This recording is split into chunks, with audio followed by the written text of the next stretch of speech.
and welcome to Songs for the Struggling Artist, the blogcast.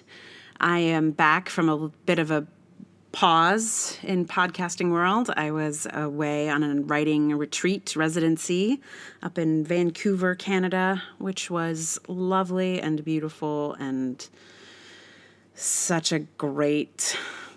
It's like, I know I've written about this, but like the ability to focus on one thing for a little while, it just does not happen very often to me in my artist life. So the ability to do that and really like get stuck into something was such a gift. So I thank my Patreon supporters for really being the reason for that being able to happen. So thank you to those of you who support me on Patreon. And thank you just for listening. Also, that support is super, super meaningful, and I really appreciate it. So today's blogcast, I have a little bit of a backlog of blogs to read to you. I'm not sure when I'm going to get the time to really do them all, so it may take a minute to get up to speed. But this one is probably best built for the podcast. Actually, I thought it might not work on the paper, but I think it's better in this form. And it's called "You Had One Job, Man."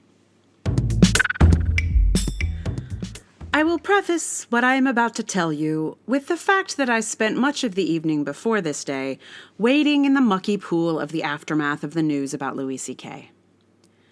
While stand-up comedy is not technically my field, it is a sister field, and therefore painfully close.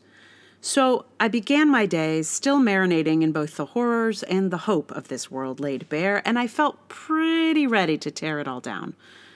But that's not what I want to talk about. Just read Laurie Penny or Katie Kate or Laurie Kilmartin if you want to talk about that amongst yourselves. What I want to talk about is this incredibly weird moment in an incredibly weird alumni lunch that I was a part of.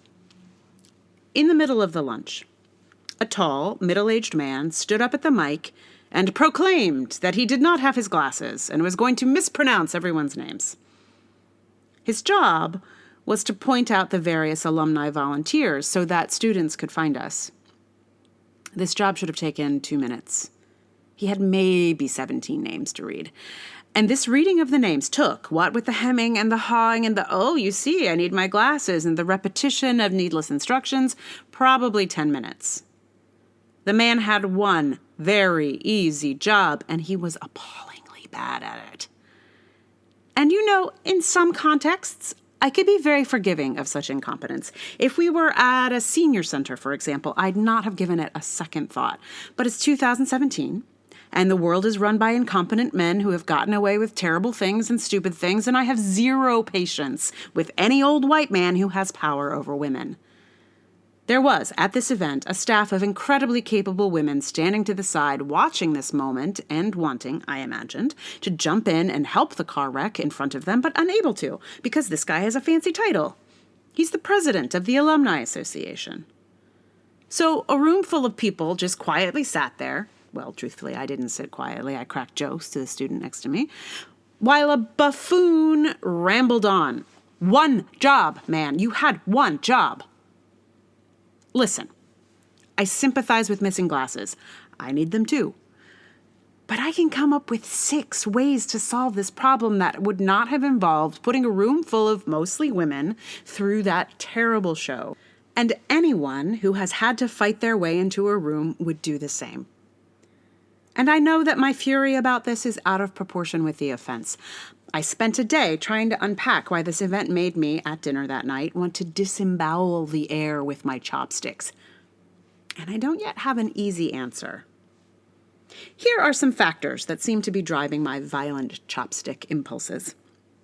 Number 1, I'm furious in general. I have been enraged for over a year now, and it only gets worse the longer this political disaster goes on. Number 2, this particular mediocre white man has pushed my buttons before when he advocated for the board of the college and cutting my beloved Florence program. That corporate sucking up is antithetical to what I valued about my college experience. So yeah, I'm not inclined to think of him favorably. Also, I saw a clip of him speaking at graduation wherein he said something like, "Either Key or Peele went here. I can never remember which." A comment I found so shockingly racist, I gasped and had to stop the video. I mean, so yeah, he pushes my buttons. Number 3. That a mediocre white man is representing a college that is mostly women is not an insignificant factor. And I am suddenly aware that there may have been elections for this alumni board that I have likely ignored, and here is yet another area of my world where not paying attention has led to circumstances not to my liking. This guy is the president of the alumni board because he wanted to be and believed he could do it, and because most of us have other things to worry about. So now I'm pissed because I'm thinking, do I have to run for the alumni board now? My God, I do not want to. All I really want to do is make art. I don't want to tweet and make calls to Congress. I don't want to sign petitions and campaign for people and write postcards. And I don't want to be the president of the alumni board of my alma mater, nor do I have the resources to do such a thing, because here's the thing. I'm an artist, a struggling one, in case you hadn't worked that out by the name of the blog, and you know, it cost me $16.50 to go up to the college and a whole day to try to be helpful. And I really don't have $16.50 to spare, and a decent lunch might have made it feel like it was worth it, but a sandwich and a bag of potato chips ain't really doing the trick. So it's like the people who volunteer for these sorts of positions, like president or board member, have something to get out of them and resources to spare. And they're the sorts of people who make their forgetting of their glasses the problem of a whole room of people. Number 4, I am not feeling logical or temperate anymore. I am having an unforgiving minute, as Laurie Penny beautifully put it. I have made excuses for, apologized to, and made space for men to be right for too damn long, and I will rage about the smallest infraction. I was nice and accommodating for 40 years, but time's up, and I'm done. Number 5. Sorry. No, I'm not sorry. But you know, probably this guy is perfectly nice and pleasant to talk to at parties, but I'm sorry. No, I'm not sorry. I don't want this guy's head on a platter. I just want the career I don't have because incompetent, overly confident, mediocre white dudes blustered their way into gigs that more qualified people should have had. And this guy is now just a symbol of the ego-inflated, oversized, mediocre white dude balloon hanging over the world, and all I want to do is stick a pin in it anywhere I can. So, I'm sorry. No, I'm not sorry. I'm done being sorry. Number 6. Like Rebecca Traister talked about in her article about the current moment, I'm also waiting for the backlash. As a woman who was writing about sexual harassment and sexism before it was trending, I know the backlash is coming and I'm bracing for it, even while half hoping that the article in Time about women having reached a critical mass in all these fields is right, and maybe no backlash is coming. But really, I'm still bracing for the terrible, ugly backlash just in case, and I think that makes me a bit tense, you know? So one incompetent asshole who could have just turned over the reading to someone who had their glasses, or bothered to ask people how to pronounce their names ahead of time, or written the names in a size he could read, just gets right under my skin. It's like a small-scale diversity moment happening right in front of me. So, obviously, it's all really simple and stuff, and I guess chopstick air evisceration is logical given the swirl of feelings. And for me, that rage is relatively new. I will confess that my socialization as a feminine creature was so intense that I literally thought I could not feel anger until I was in my mid-20s. In my early years of acting, I got nervous when I had to play characters who got angry because I worried that I had no capacity for rage. Those years are over, and perhaps I'm just making up for lost time. I'm angry now about all those things I pushed away and smiled about instead of kicking over. So now I will rage about the littlest things. From a stupid speech to a shitty radio show, I know how to rage now, and I can feel how much more productive it can be than pushing things aside or making excuses for stupid behavior. Not that there won't be consequences for my rage, and I'm worried about those too, because, come on, man, I don't know. Bring your glasses next time and get on with it. Also, I'd like to know when the alumni board elections are. I'm paying attention now, and I use my power to vote at every chance I get. And I rage. Should I have warned you there was a rant ahead? I sometimes see on like Facebook someone is like, warning, rant ahead. I just wonder, do people need that? I think maybe it's just a way to say there's a rant if you want to read it. Or maybe people just don't like rants. I don't know. But anyway, warning. Retroactive warning. That was a rant. Yeah. To my knowledge, no one in an official capacity at the college has seen this post, which is just fine by me. I'm not trying to create a kerfuffle, a dust up. But anyway, so the podcast that I'm going to recommend to you is by a man who is good at his job, because that's the thing. I don't want to be like, hey, I feel like people don't understand that it's not like, oh, all men are terrible. I mean, most people understand. Most people who are listening to me understand that, but some people don't.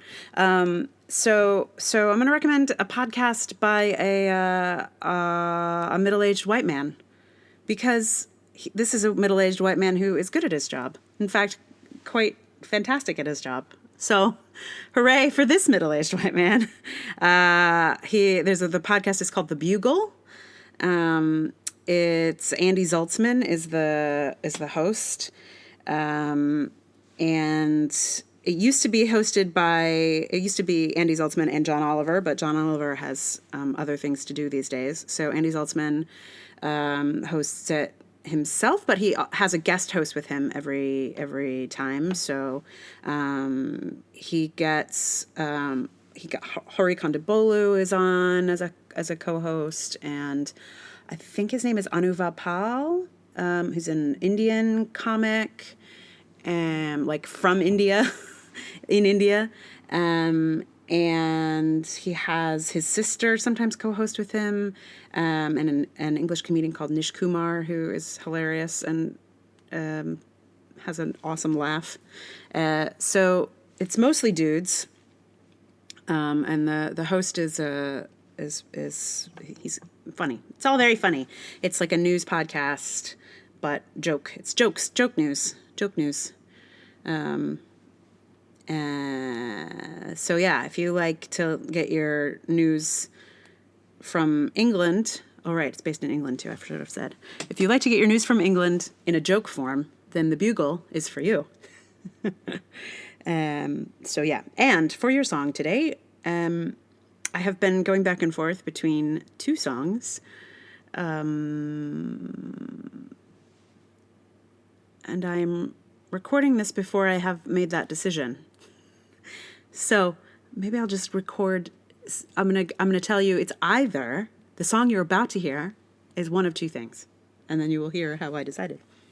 It is either "Brilliant Mistake" by Elvis Costello, or "Four-Eyed Girl" by Rhett Miller. And you'll hear the other one at some point if you don't hear it now. So here it is, one of those two songs. Two of us in a double feature. I'm a rock and roller, she's a science teacher. I send her looks, they don't reach her. She does not know I'm in love with her. Later on, it's no better. She wants to take a walk, so I let her go, and then I go out and get her. I have to spell it out for her. La la la, I'm in love with a four-eyed girl. She knows how to move me now. She knows how. Ba ba ba ba.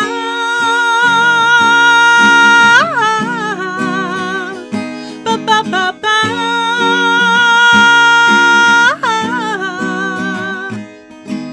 24 hours, Cats is never closes. Yeah, I tell her that I love her and I don't care who knows it. What's a chick of romance or red wine and roses? She gets the picture, takes pity on me. She lets go, she makes it happen. It's a hot spell after a cold snap. Her eyes are open, nobody's napping. She says, you don't wanna miss a minute of me. La la la, I'm in love love with a four-eyed girl. She knows how to move me now. She knows how. Ba ba ba ba.